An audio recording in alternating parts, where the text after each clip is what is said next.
Music. Episode 13. Commence. Action. You ain't got the juice like that. You ain't got the juice like that. I got the juice, I got the... Welcome to Juicetopia.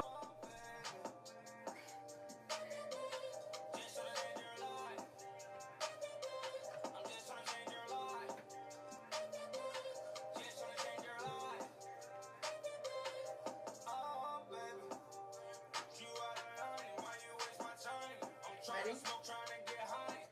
Okay, guys, this is episode 13, and I'm Taylor. I'm Maddie, and we're Juicetopia. So this is the first time we've been on video, hopefully successfully. Hopefully, because who knows? Fingers crossed. Okay. So for this episode, we're going to be taking a song from Chris Brown's new album. It's called Heartbreak on a Full Moon. And the song we're going to do is Pills and Automobiles, which was a single, very popular song with Kodak and Yo Gotti. And the lyric is... and A Boogie with the Hoodie. Oh, wait. And there's Kodak. three. Yeah, Oh, there's four. There's people on the song. Okay, Yes, there's four, technically. yeah. So The lyric is, I'm just trying to change your life. I'm just trying to change your life. When I first heard it, I thought he said, I heard the, I just want to change your life, but then I also thought he said, I just want to lend your life. He just did say that. Okay, lend? It's something with, it's like I lane, just wanna- it's like something with an L, you know? I was like, this isn't change. What else is he saying? I just want But to then I looked at the lyrics on And what like did it say? Apple Music, and all of it said change. So I was like, No, there's definitely an L in there. Yeah, because it's that's something what else. just played, and I was like, oh, I guess the lyric is lent. unless has change with like a different accent. Like, Well, he's from I'm just Virginia. he thinks he's from the Bay. Okay, let me hear some more. What you got to say about that? I'm just saying, he thinks he's from California. He thinks he's like a Crip. He thinks he's with yes, the gang. clearly, He thinks he's... clearly. But we'll get into that. Should we get into that now? Let's go to the music first, because that's what Chris wants people to care about. He only wants you to focus on the music. Don't focus on his personal life. So let's focus on the music first. Yeah. So what do you think he means when he says, I just want to change your life? I mean, this song is confusing to begin with because, first of all, it's called Pills and Automobiles. So Right. I'm just trying to figure out how that... The whole time he's just saying wet. Oh, wet, I have a wet. theory. The pills Oh. and automobiles will change your life. Oh, wait. Okay, that makes sense. So maybe now. it's like not actually in the song, but it's, people make titles that Yeah. aren't exactly words in the song, but yeah. Poetic type. Right. Okay, so it's just saying, I can change your life through pills. See, this is That's where we what- get wrong my- already. But see, Pills. that's just my interpretation. But I'm assuming he's talking about because he's a celebrity, because he's Chris Brown, he can change your life. I mean, Yeah. which he can. Yeah. And he's just like, it's an ego thing. Like, any guy's gonna be like, oh, I can change your life. if Like, you let me get with see how you're gonna change it, because I'm ready. Any girl, Like, I that could has change been your in life, his life, though. How has he changed their life? So Rihanna, we'll get into the whole Rihanna thing, because he does talk about that. So Yeah. that's why we're gonna get into that. And Karuchi. But in the Karuchi, so obviously he changed her life because he picked her up at where? At Nordstrom's? Did he? Wait. It was he picked Who? her up at like some department store. Who? Chris Brown? Karuchi. I didn't hear that story. Oh wait, what is the story I you heard from him or her that they met on like set of like some type of shoot, like video, something. Oh, maybe I'm wrong. Maybe I made Nordstrom. Nordstrom. My head. He was just like, oh hey, shoddy at Nordstrom. I mean, yeah, he's Chris Brown. I mean, I don't know, but that's what I heard. But maybe it's wrong. Okay. Yeah, I heard different, but who knows? But yeah, I mean, Let's talk about the album though too, because so what do you think about the album? Because you are an avid like Chris Brown. no, like listener. I listen to Chris Brown. I'm Right. not one of those people though that's like obsessed with. Oh, him. no, Like, no. I know people that are like were Chris Brown stans when they were younger. I wasn't Right. like had pictures of him on my wall. Like I love him, but like not like that. Yeah. But the album is 10 out of 10 for me. Now let's look I- at the track list. He needs the Grammy. Like bring. 45 songs. At first, I was like, please don't waste my time with this because it could easily be, some dubstep records, some. And plus, Juicetopia listeners know how we feel about super long albums. Like, I True. personally don't Well, like them yeah. because I just feel like you need to trim the fat. Yeah. There has to be something that you could trim within a super long album. No, yeah. I mean, there were definitely flaws. I mean, it is 10. I said 10 out of 10, but now I'm saying there's flaws. Right. I think there could have been some cuts, but like, I like all the songs. I mean, Okay. some people can argue, I'll say, yeah. that there could have been cuts, but I personally But do like you skip? all the Do you songs. skip? I have favorites. But do you skip to get to the favorites, or do you skip because, oh, this song, I'm not trying to listen to it because it's trash right now? Not that I can think of. Okay. Really. So and if there is, there's like one or two, and that's good. Out of 45 songs, that's if you true. have like only 2 I'm skipping, did a great job. Now, for me, I mean, I was a Chris Brown fan in like middle school and high school, obviously, because Chris Brown was huge. And with you, I had that video downloaded. Yes. And what was that song he did with T-Pain?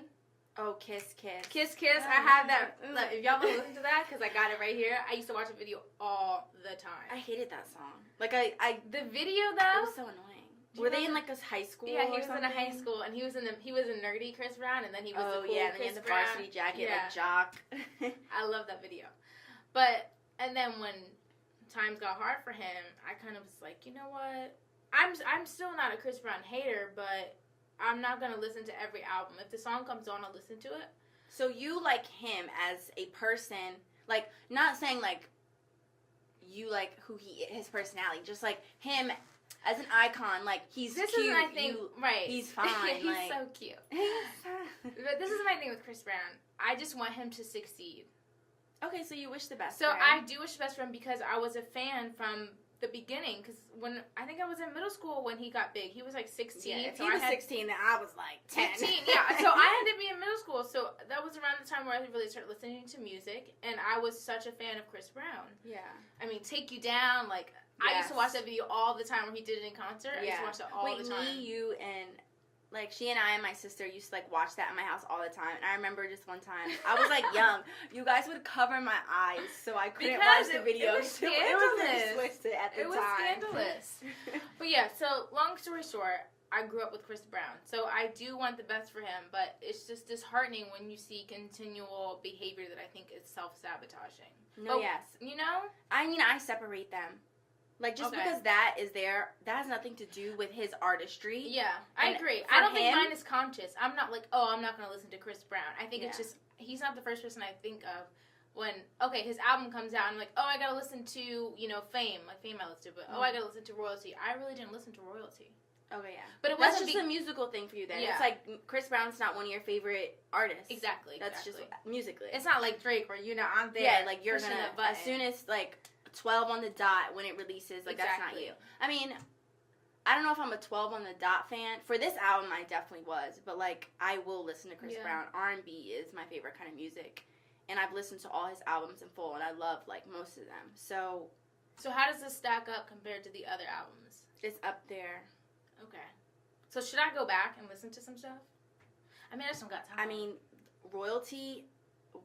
There's great songs. And the album X, that was great too, but that's just my personal opinion. No, so I did listen to this one because I heard really good reviews, and I was like, oh, I want to listen. You know, I feel like he's on a good path, regardless. You know, I was like, I want to listen just because there was nothing I was listening to at the time.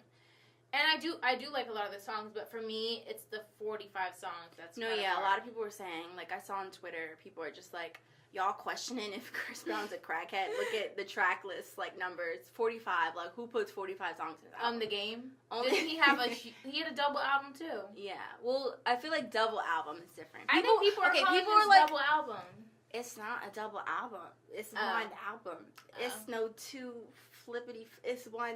Okay. Like, you know how Future put out Future, and then he put out Hendrix, or he put out Hendrix, whatever the order was.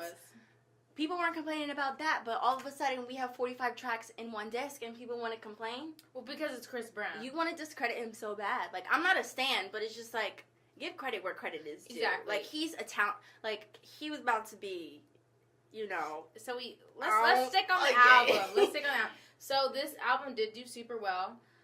It recently got gold status from from the streamings and from whatever, buying CDs.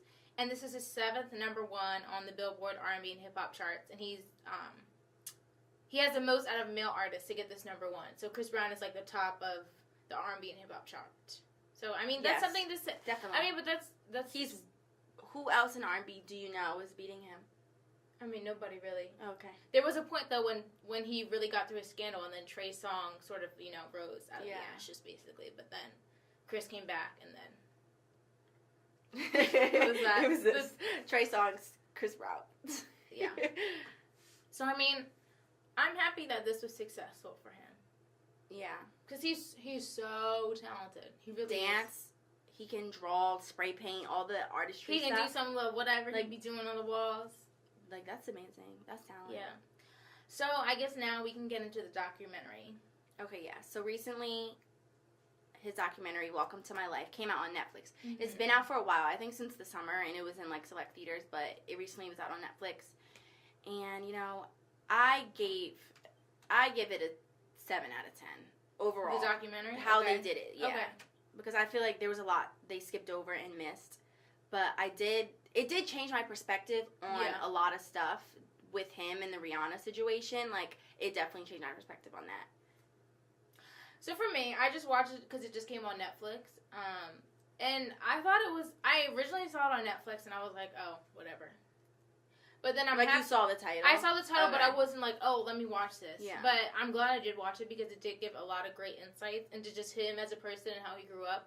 I kind of knew how he grew up because I heard that, like, his mom was being abused by his mom's boyfriend at the time, which I heard. Yeah, stepdad. But just, it was nice to look back and see where he was before in the beginning, like, how he started, and just see where it kind of all stopped. Mm-hmm. And then he came back up again. Yeah. But I would give it... I would give it a 6 out of 10. I was happy. I was happy with it. Oh. You said 7. I said 7. You're going lower than me. I feel like I felt more iffy about it than you. See, this is what my issue was. I feel like it was... Well, obviously it's one-sided because it's his documentary, so you're not going to hear everyone's side. But I really did like how he was open and honest, about everything. Yeah. Like, I was not expecting the whole Rihanna storyline. Yeah. So, basically, if you haven't seen the documentary, it starts off with how he was found. His dad was working at a gas station, and then someone was like, oh, do you know any artists around? I'm looking for young talent. And his dad was like, oh, my son can sing. So, that's how he got hooked up with L.A. Reid and Usher. And then from them, he sort of blew up and became this huge superstar. So, it was nice to see that and how he grew up. He had, like, really humble beginnings. He was just living with his mom. And then it shows from that point to where he got really big, and then it goes to the whole Rihanna scandal. Yeah. And so basically the Rihanna scandal, he says that they used to fight all the time. Not all the time, but they would have a lot of fights. There were arguments. Right. And they would hit each other. It got physical. He would have bruises. She would have bruises. Which I didn't know about because when you're just listening, like when this news story came out that Rihanna hit Chris Brown, obviously it was out of the blue. Or like Chris Brown hit Rihanna was out of the blue because they were the perfect couple and Chris Brown was the golden child of everything. But now when you hear his take about how they always used to get in arguments and then it would turn physical sometimes, it kind of shed more light on how it could get that far that it did in the car that night. Mm-hmm. So, I don't know, the whole story made more sense to me. Because when you look at their personalities, obviously both of them has very strong personalities. You know, they grew up differently, so I can understand how things could have issues. Mm-hmm. But, I don't know, the way he was telling the story, he was victimizing himself. That was my opinion of it. Mm-hmm. So he was saying that, you know, she was looking through his phone, and she found this text from some girl, and all this, basically he was trying to be honest with her, and he told her that he did have relations with the girl, and then she got mad and didn't trust him, and then the whole... After the Clive Davis party, and I think it was like 2008 or 2009. 2009. That's when the whole Lamborghini car fight happened. So, but like I said, I felt like he was victimizing himself. Mm-hmm. Yeah, no, I agree. It was just like, he made it an emphasis or like a main talking point to say that he had bruises left over from her. Trying to make it more of a focus than the fact that he... beat her ass. Brutally beat her. Like, terribly. Like, those pictures, like, seeing those, it was just like, wow, I didn't think it was going to be to that extent. But the thing that really changed my perspective on it was realizing his age. So, like, I did not realize he was 16. Obviously, if he was 16 at the time... No, not at that point. I think she was 17 and he was 18. I think those were the ages. He's younger than her by many years. No, just 1 year. The 1 year apart. Wait. I mean, y'all he said he was 16 when it happened in the documentary. See, that's where I get confused because it happened in 2009. His birthday's May 5th, and I know that because Cinco de Mayo. Oh. No, okay, but I'm pretty sure because I tried to Google this because I was confused because they kept throwing around ages, It was like he was 15 when he started, and then he got signed at 16. But I think they were 17 and 18 when the incident happened. Okay, They met 16, when they 17. Were, yeah, I'm just saying, but potato. 17, under 18, still, even 18. Regardless, he was an infant. So if he was that young, that means I was really young. So obviously I didn't understand any of what was going on. Yeah. So now, as an adult, I'm just like, wow, he was 16, 17 years old. Like, I'm imagining myself. I was so immature. Like, I'm a completely different person. First yeah, of all, like than when 17 I was years when I was old. 17. Like, I really was like, okay, not that I excuse the behavior now, but it's kind of just like I understand, or I'm more understanding of how it got to that point and why I got to that point. You have all this money, you have all this success, all this access at such a young age. Like, you're going to act out. You're going to go through these things. Like. And that's why it was important to see how, like, fast his rise was. Because he was 15 when he got discovered and when he signed. So, like, imagine being 15, having no money. Yeah. And just being the most famous person on earth. And then being in this relationship that's super public. With Rihanna. Like. They were both superstars at the time. That was the peak time for both of them at, at that point in their career. And, like you said, the age thing, when I was watching that, I was like, oh my gosh. Yeah. Like, now being 24 years old and realizing like, how wait, you how were young. driving a Lamborghini from after Grammy's Clive Davis party at 17. Just and he said they were tipsy, too. He was like, yeah, we were drinking, we were tipsy, I caught that. No, like, obviously 17, 18-year-old, like, you don't know what you're doing. Like, you're... It's like drinking at a Hollywood party. Like, you're going to perform at the Grammys. Yeah. It's just a recipe for disaster, both of them. Exactly. So that really changed my perspective on the whole situation. I was just like, okay, I get, not like I excuse it, but I get it. Like, it makes more sense. The whole situation makes more sense.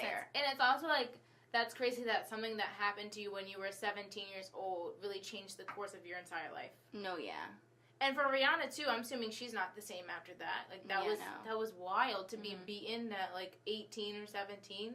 Yeah, that's crazy. But I mean, it was good to hear his side of the story because I feel like I've never really heard him say his side. Like Rihanna said her side at the whole Oprah thing. Yeah, but she was still saying she was in love with him at that time. Yeah, so I get it. Like if someone physically attacks you, you're gonna attack them back. But like, if someone bites you while you're driving... Yeah, like, he said that he bit her. Oh, he bit her. I thought she bit him. No, he said he was driving the car, and so they were in the car while the fight was going on. And she had his phone, and they were fighting. Like, he was punching. They were punching each other, and, like, she grabbed his arm, and he bit her. Okay. And then she pretended to throw his keys out the window. Yeah. But she really was sitting on the keys. It was just a whole lot of petty mess. It was a hot mess, basically. And she was screaming, like, oh, he's going to kill me. Yeah, she's trying to, like, scream for help or whatever, and then da-da-da-da-da.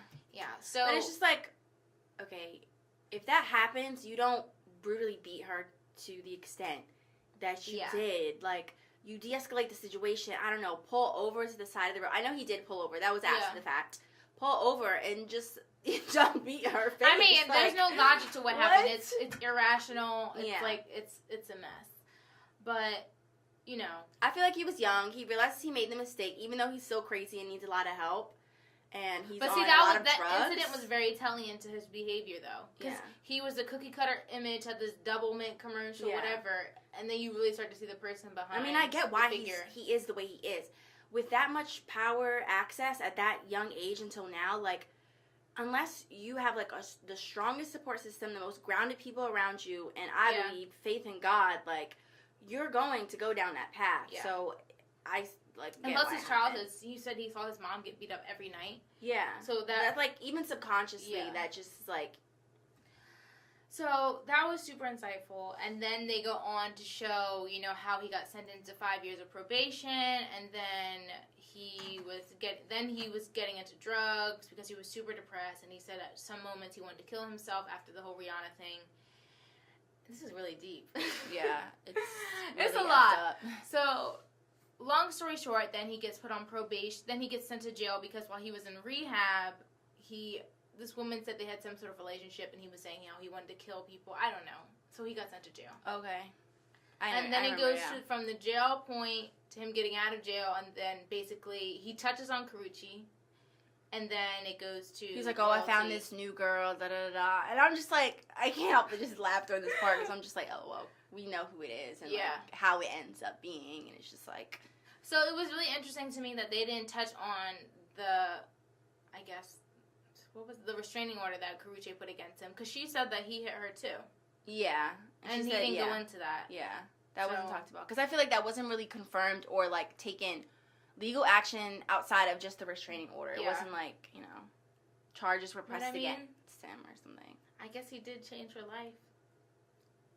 I mean, now she's on claws. I mean, yeah. I'm not going to lie. Like, he put her on. Without Chris Brown, where would she have been? But that doesn't mean she's not talented. You know, I think she's gotten better as an actress. Oh, yeah. She's come a long way, and she's gorgeous. Like, she's the baddest. Exactly. And she just seems like a sweet human being. Obviously, yeah, I don't know she's this cool. woman, but, like, without Chris Brown, she wouldn't be what she is, point blank, period. I mean, that's facts. Even for women that are famous. Like, if your significant other is famous, obviously you're going to get put on somehow. But it's how you maintain that status that shows if you have any sort of talent or any appeal to anyone. Yeah, I don't feel like we should down her or downplay her success just because she got more famous because she dated someone like him, you know? I mean, like, if she wasn't any kind of talented, then she wouldn't be on a hit TV show. She still wouldn't be, you know what I mean? Yeah. So, I mean, props to her for, you know, just, I'm sure she was trying to go that route anyway, trying to be an actress, you know what I mean? That wouldn't surprise me. But, you know what? God bless we all give you credit. I mean, yeah, she's amazing. Like, she's beautiful. I mean, even Chris Brown, like, some of the lines in this album, you know, he was throwing some shots. You know, I was like, oh, I wonder if she heard this one. But he said, I took you from Michael Kors. First of all, ladies. Shade. We gotta put you off of Michael Kors.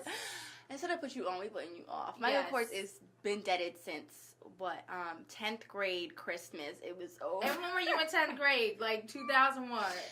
2011, 12. I mean, before that, it was. I mean, whatever. Go ahead. No, 10th grade people for Christmas, they were putting that on the IG. The watches. That was in 10th grade. Oh, I had the watch. Now the watch is a different story. Now don't come at Michael Kors watch. Just the what? The bags. I mean, now the clothes. Now the bags. You know, some of the clothes are cute, but I just not. It's my. It's really the bag. I mean, the watches too. No offense to you guys out there that want to rock your Michael Kors watch. If you think it's cute, do you? But personally, I mean, okay. Anyway. We're not gonna be shady. We digress. Okay. Y'all wear what you want to wear. Do what you want to do. Chris Brown said the shade for us. He said, I took you from Michael Kors to cameras recording you. I made you famous. There's no way to, like, basically stop the fame. There's nothing I can do about it. It's already going, you know? First of all, that's false, as we already discussed. And that's Karrueche, right? Because Rihanna was already famous. I mean, yeah. I personally, because people were arguing whether he was talking about Rihanna or Karrueche, and I personally don't think he was talking about Rihanna in any of his songs. Not that I can remember he was thinking about. He might have pulled some stuff, obviously, because, like, if that's one of the biggest relationships you've been in your life, then obviously content is going to be from and that. Also, he can't let go. We've seen that. Oh, we know. Clearly, he has the, what's it called? jealousy trait, the... Clinginess. Crazy psychoticness. He's psychotic. He needs help. And, mind you guys, we're not clinically trained, okay? However, signs there's some point signs, to some okay? things. And I feel like they didn't touch on that in the documentary, like his mental state. I mean, he did say obviously he wanted to kill himself. It's his documentary from his point of view. He's not about to sit up here and be like, "Oh, I've been diagnosed with schizophrenia, bipolar disorder." Like, yeah, that's true. But also, he did have Rihanna's audio in it from the interview Rihanna had with Oprah. So I'm wondering how they got that audio and how they were allowed to do that. I feel like she cleared it just because, like, she's over it. And she also got back with him after the whole incident. So, like, I feel like she's past it. And she's like, okay, if you want to tell your side of the story, go ahead. I'm going to give you my permission. Yeah. It's like, okay. Okay. That's how I feel, but yeah. But, I do see some growth in him. Since he got out of jail, since he's like royalty. I mean, everyone, usually you're going to be who you're going to be. Yeah. He's not going to completely change as a person. He's not going to be like calm sensei. Like, no. But, he hasn't been in trouble recently. I feel like, in terms of that, he hasn't been acting out, like, in terms of behavior, but his drug use is apparent. Like, he says it in the songs. He's like, can't feel my face, these drugs, some. He says it. And then also, he had a recent interview with Angie Martinez on 105.1, And you could tell in his speech, he was slurring, just like his facial expressions, his eyes, just like what he was saying. I was like, you're clearly on. Yeah. I mean, he says in the documentary that he was on lean and he was smoking a lot, so. Yeah. And he was saying he's taking Xanax, so. He abuses drugs, yeah. Yeah. I just feel bad for his daughter because I don't know what kind of environments he puts her in. Like, I mean, I don't know. I didn't see that as an issue just from watching the documentary. Not from watching the documentary, but just like, in general. His daughter's around him and he does drugs consistently, so I hope it doesn't affect her in a negative way. But they did touch on royalty in the documentary. Yeah, just like, she was so cute. Yeah, just like how him and Karrueche were apparently on and off, and while he had this child, they were off. You know, come on now. And he didn't know about it. You know that part I kind of believe, but the fact that him and Karrueche happened to be conveniently on a break while he we can't pinpoint the day of obviously she felt some type of way because she was like, she found out on Twitter. Do we remember this day? Because I remember clearly. Like, she didn't even know. She found out from Twitter. That's insane. He said that he tried to get in touch with her before she found out, but apparently that didn't work. So how? He doesn't have her phone number? Well, I think his lawyers called him or like, FYI, this story about to come out. Like, and he was like, I need it. This is what. Of course, this is from his mouth. We don't know, you know. So he was like, I gotta get in touch with my girl, blah, blah, blah. And then he was like, then she already knew. Did she already knew? I heard him say that, but basically. Yeah. But, okay. Long story short, regardless of his, personal issues, do people still care about Chris Brown?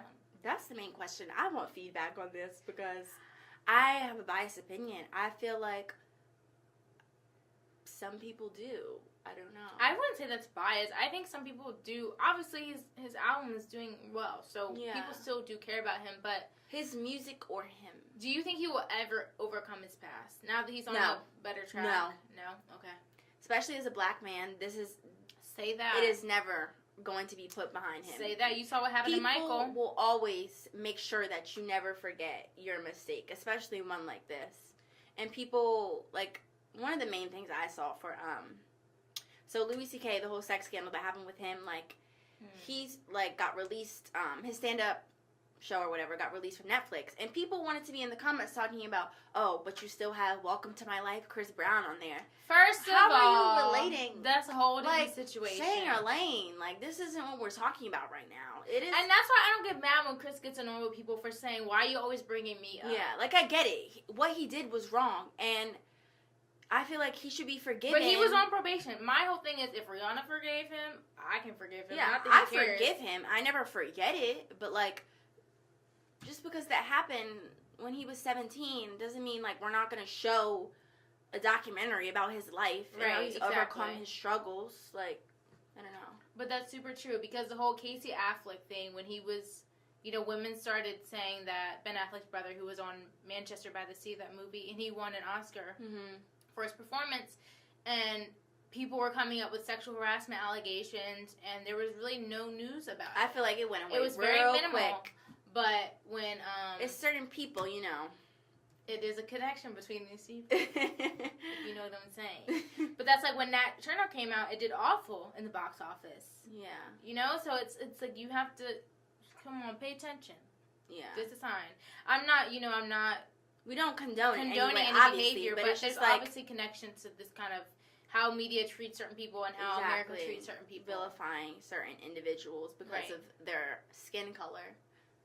Say we that. needed to say it any clearer. Say that, and gender too. Yeah, agreed. But yeah, speaking of people that are having, scandals that are of the darker complexion.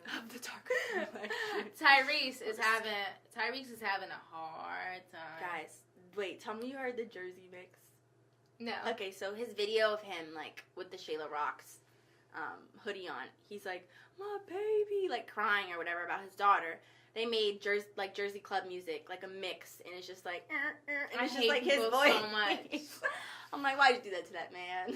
But if you guys don't know, so basically Tyrese, he was being investigated for like child abuse because his his mom, were they married before? I'm not sure, but his baby's mom basically was saying, like, he hit his daughter, I think her name's Shayla. Yeah, Shayla.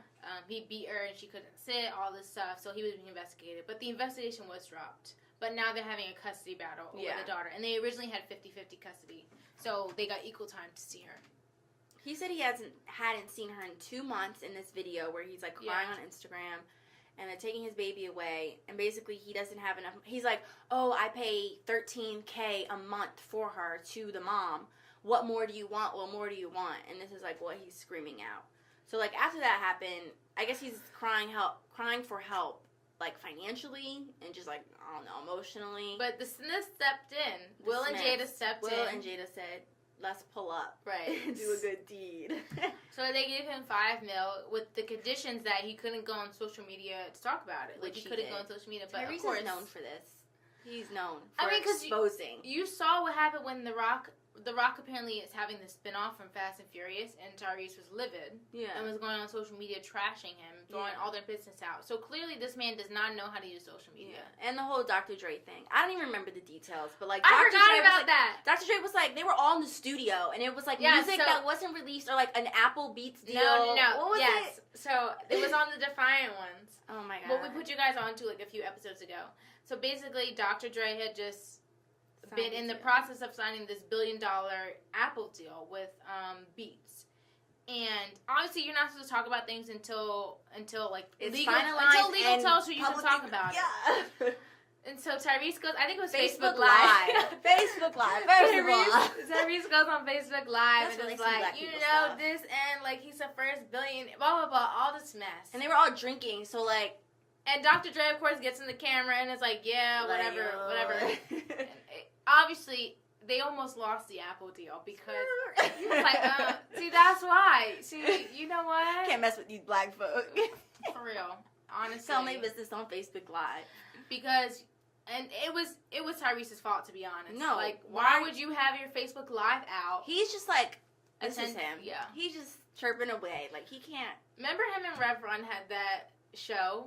Where they had this talk show and he was saying all this crazy stuff. Don't listen to Tyrese.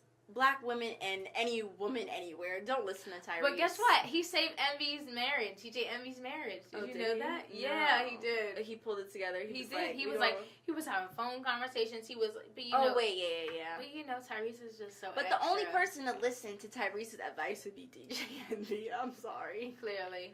So tell the people what a pastor is. What is a pastor? So tell the people what hip hop is. Okay, if you guys watch The Breakfast Club, DJ Envy is just like infamous for like asking the obvious But questions. when they talk about that money, he switch it up. He know every single thing about investment. So props to Envy. But yeah, Tyrese, we're just gonna pray for you. I don't know the details of this situation, but it seems like you're having issues, mental. Well, some people just don't need to be famous, okay? He ain't built for this. He ain't built for social media. You need to delete. You need to change the password. Will and Jada tried. $5 million won't shut him up. I don't know what's going on. Yeah, we're just gonna pray. Prayers to Tyrese. Moment. There you go. Baby boy, Baby boy. You just need to chill, bruh. Yeah. I just feel like black men right now are just like, I don't know. We got the Chris Brown, we got the Tyrese, and then we got Meek Mill. Like, they all just. So do you think Meek Mill is to blame? Because he knows the terms of his probation. I'm not saying it's his fault, but I just want to get I don't know what the term where the terms don't ride your dirt bike. I mean, I think that's illegal, right? Oh, is it? Oh, you live in Philly. I don't know. I see people riding them all the time, and then no one is catching them. So. But obviously, I don't think the action warranted the repercussion. Okay, so Meek Mill committed a crime when he was 19 years old, and 2009, a gun and drug charge. Yeah, so he's still suffering from, this situation. Yeah, he's been on probation for like 10 or 11 years. He's like 30 plus years old, and he's still getting probation from this, or still is on probation from this. Yeah. And recently, he failed a drug test, and he was riding a dirt bike, I think in Harlem, somewhere in New York, with a bunch of kids were around him. And while this happened, they, arrested him in front of these kids that, idolized him. And he went to the court or whatever, and it was a black woman who apparently is from his town in Philadelphia, and she went to Spelman apparently and all this stuff. She's like an older black woman. And she gave him 2 to 4 years, and I think it was like 2 now. I don't know. I think That's it's wild. 2. But for riding a dirt bike and failing a drug test, that's for a crime he committed when he was 19. Well, that's just absurd. about how, that's something to say about the justice system. The system. Obviously, completely. everybody knows that the system is, first of all, not fair to people who are minorities. Yeah. So, you know what I mean? I don't know. It's just, it sucks because I feel like he was on a good path, you know, musically and with his career. So he's done a lot of charity. His album just came out. Like, he's doing all this stuff, heading towards a good path or whatever. And then this happens just, like, so unjustly. It's, like, it's just so frustrating and annoying. Yeah. It's just, like, and just to compare it with, like, other people that aren't really, that are given more chances than this. Like, Harvey Weinstein, for example, like, oh, it's found that he raped and sexually assaulted all these women. And he gets to easily be like, oh, like, I'm going to go to rehab. Right, like mental illness. Like, I need help. I'm going to go get help and I'll be back. See ya later. Bye. Like, peace out. See you in a few. But then someone like Meek Mill, TTYL. who's doing good things in his community, is, like, getting 2 to 4 years for riding a dirt bike. You stress. I'm annoyed. Like, I mean, I'm as mad. you should be, but we know these things to be true. Yeah. So it's nothing new. You know what It I mean? isn't, but it's it's just disheartening, but... And the fact that it was a black woman who was a judge, and just, like, the other stuff that I heard she said. So apparently she told him, oh, you should drop Rock Nation, because he signed to Rock Nation. Oh, like, and sign with my friend, drop Rock Nation and sign with my friend. Like, that's so inappropriate. Like, sis, you don't say that in the courtroom. Be professional, first Come of on. all. Nobody's signing to your friend. He is on one of the biggest labels, like, in music. She was trying to get the hookup. She was trying to network in the thought- courtroom. He thought, like, oh, let me do this, and then she's going to give me, like, a better sentence. Like, I don't understand, like, I don't know what she was doing, but apparently she also said, oh, I want you to remake a Boyz II Men song, because they're also from Philly, and, like, put my name in it. And he was, like, laughed, apparently, and she was like, oh, you think this is a joke? Like, I'm being serious. And he was like, no, I'm not going to do that for you. And she was like, suit yourself. Ma'am, who do you think you are? Like, She honestly needs some prayer and I'm some annoyed. psychological help, because... Everyone signed the petition. Just Google You signed a Meek Mill petition? petition. You know. You signed a petition? Yes! There's a real petition. I'll sign the petition. Go on Rock Nation social media. Go on. Well, he is going to appeal. Yeah, the because sentence. this is ridiculous. Yeah, I mean, you know, hopefully it all works out good for him. You know, we don't want to see anybody go I to saw the jail. mugshot. I was just sick, disgusted. Like, I was like, I can't.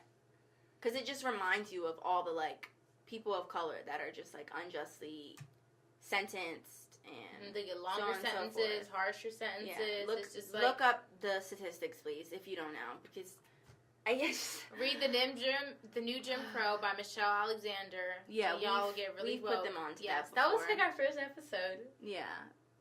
Wow, look at us. But yeah. So, I just feel like there's so many scandals going on. when aren't there scandals? There are always, but I feel But like of now this nature, it's male just like scandals. heightened. Like, it's just heightened. Just all the sex scandals that are coming out and like sexual the assault. Louis C.K., Harvey and, like, Weinstein, Kevin Spacey, Oh, Roy yeah. Moore, who's like a politician, Republican politician. Like, it's just, it's like, okay, we need to make a list of who isn't committing these crimes and isn't creepy, because I'm getting to a point where it's just like everybody is on this list. That's why you got to be careful where you go. Everybody's a suspect. But it's just like, how do you even protect yourself as a woman? Like, there's not like, Yeah. it's just like you're helpless. You just have, I mean, because I can't even say, you know, put yourself in the Yeah. right situation. It's like, because oh, what wear this, situation do is this. the right It's situation? like, You know what I mean? Yeah. I don't think there's any set rules that you can follow to not be vulnerable to these types Yeah. of behaviors, because it's just everywhere. So yeah. just be supportive Yeah. of your friends That's what Gab Union. and anybody that's willing to talk, you know? Yeah, that's what Gabrielle Union just like pointed out. She just came out with her book, Put You On. It's called We're Gonna Need More Wine, and it's basically about. Oh, that's a good title. Yeah. And she talks about her.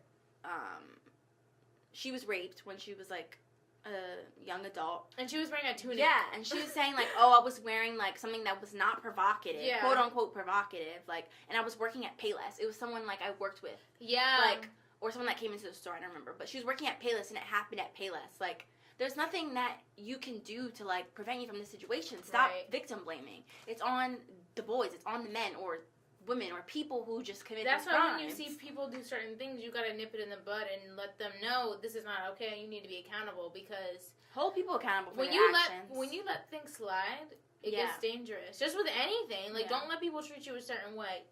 Sorry. And also, I feel like men, there's this culture where it's like, oh, I personally have never, you know, abused someone or did anything inappropriate. So I'm in the good part of the men. But that's not how it works. It's like, you have to advocate for women who are, this is like, affecting, you know? Like, if you aren't actively, like, telling your boy, oh, that joke was not, like, cool, or what you did to that girl was not cool. Or, like, don't harass that girl, leave her alone. You're just as much a part of the problem, so... Say that, and that goes for everything. Yeah. Don't be a bystander. Exactly. Speak up, because if you don't, who will?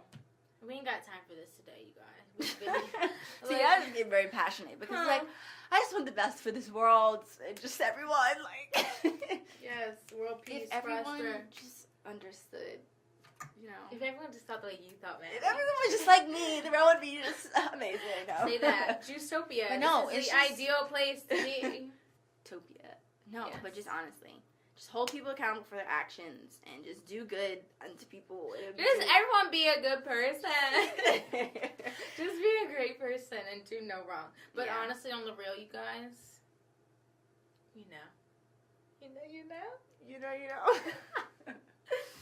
Yeah, that's the moral of the story. It's just like, and like, do good and learn from your mistakes. Because everyone makes mistakes. I mean, we make mistakes. You make mistakes. I make mistakes. I hate you. Just kidding. No, kind of. You guys,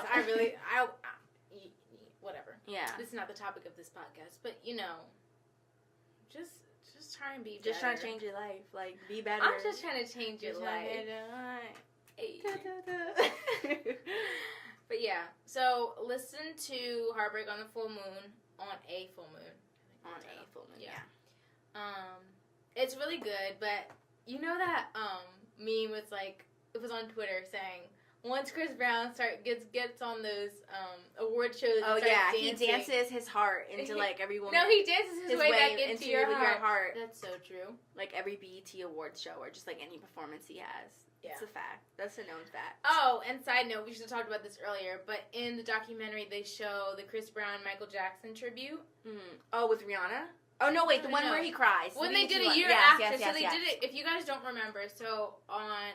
Michael Jackson died. But I think Chris Brown was in jail or something when something was happening with his life where he couldn't do any tributes.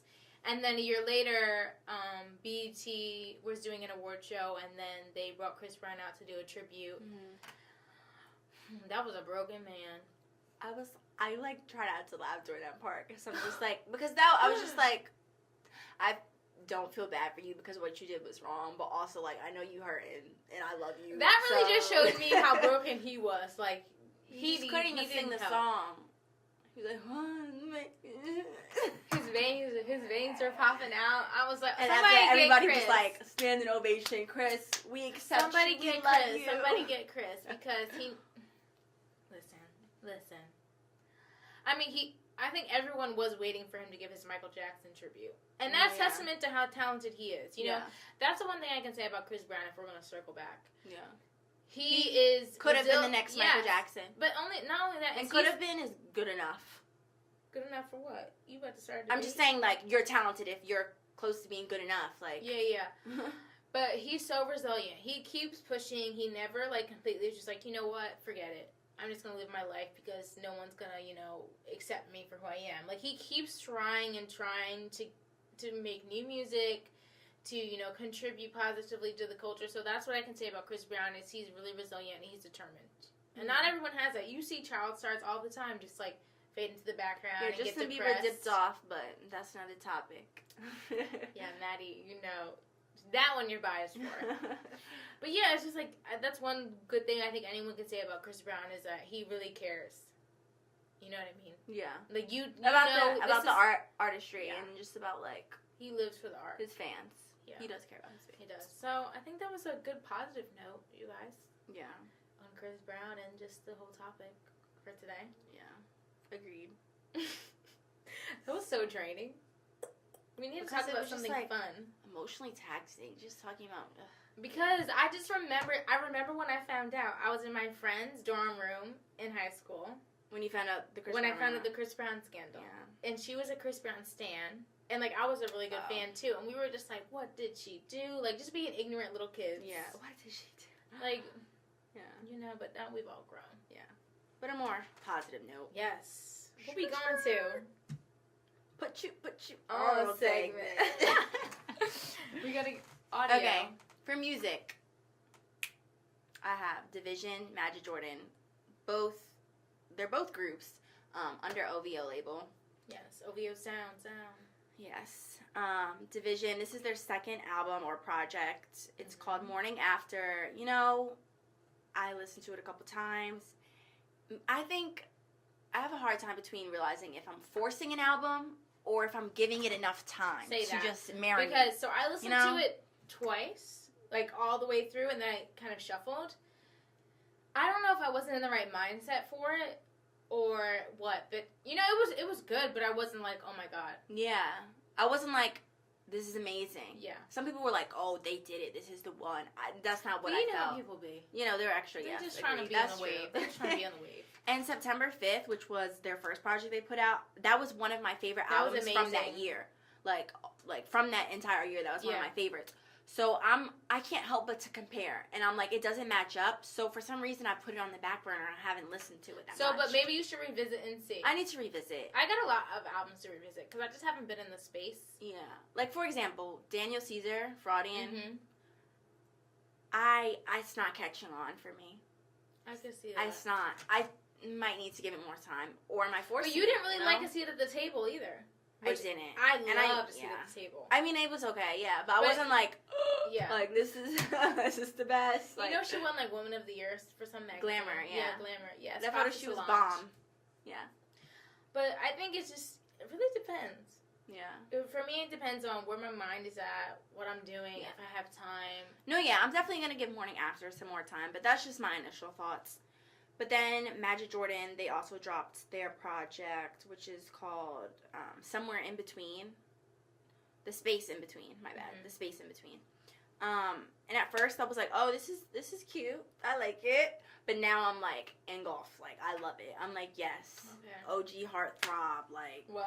Space you about to buy a concert ticket? That's when you know. Yeah, I would definitely see Magic Jordan. That's when you know if I really care, if I'm willing to put up. No, yeah, their first EP, I think it was called, like, with the 4 songs or whatever. I don't know. That was like one of my favorite. But I feel like this was their second album, right? Like, yeah. Album, but I don't know if it's I don't know. The first album they had really didn't click with me. Yeah, what was that called? I forgot. See? It was like a black with blue silhouette. It was like, I can't remember. Yeah, but that project, it didn't click for me either. It felt too like not up. I don't know, when down. Certain artists, like if you're an R&B artist and you have like poppy or uppity songs, I just get turned off. I'm like, but that's not them though. To me, poppy and uppity. They do have like electronic type. I don't even know, like type beats. It's like I don't know. What is it like? It's not like true R&B, but it's like that alternative R&B. But what R&B is true R&B anymore? Who really does true R&B? Nobody. Yeah. But we kind of missed the Janae wave because everyone knows. Trip, yeah. Put You On Trip, obviously amazing. Like, please. Love that. But yeah, you guys already knew that, Janae. right? But yeah, are we done with the music, Maddie? But yeah, those are my fire music picks for now. Okay. So this is kind of a music. You know we got to talk about Drake. Yeah. So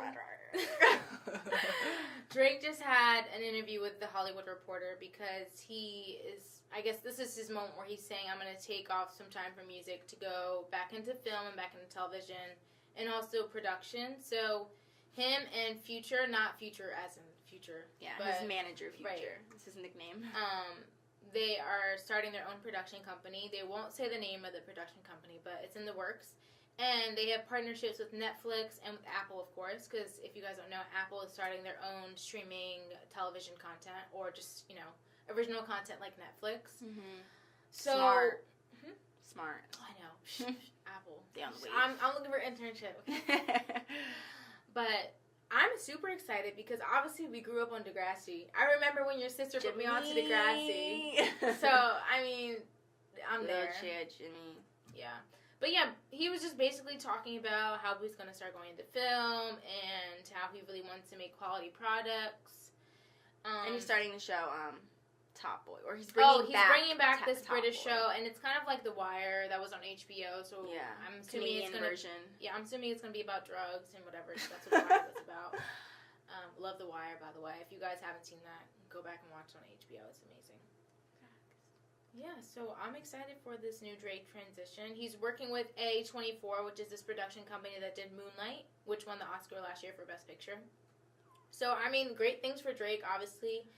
Is he unstoppable at this point? He is.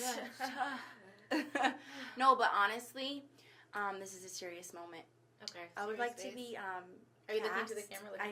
I would like to be cast in Top Boy. I'll play any role. It's already in production. Season 2? I thought they said they were filming early 2018. I don't know. I read fall 2018, early 2018. Okay, you're probably right. I thought that's what I read. If so, is this your tape? I have a passport. I'll hop right over to Canada. You know what I'm saying? Bro, you guys already know about our Toronto trip, so. And I'm available.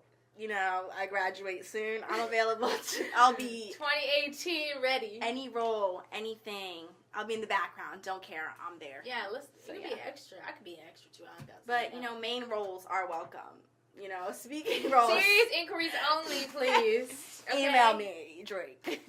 No, but yeah, I liked that interview. It was just very, I don't know.